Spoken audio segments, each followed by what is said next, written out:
Ganito kaganda yung sunset mo. Ayan. Relax na relax. Ano yung mga tanawin? Ganyang tanawin ka na sunset. Ano, ganda. Meron ka mga tanawin na ganyan.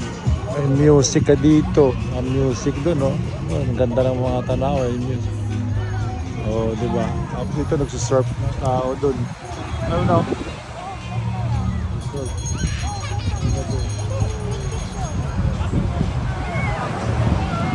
Tapos dito, nag-inquire ng surfing. Nag-surf din sila. So, sobrang chill, sobrang relax.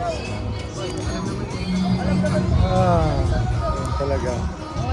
Ayan nyo, ganda ng view. Diba? Oh, ayan, ganda talaga ng view. So, ayan. Lang, enjoy, ingat kayo.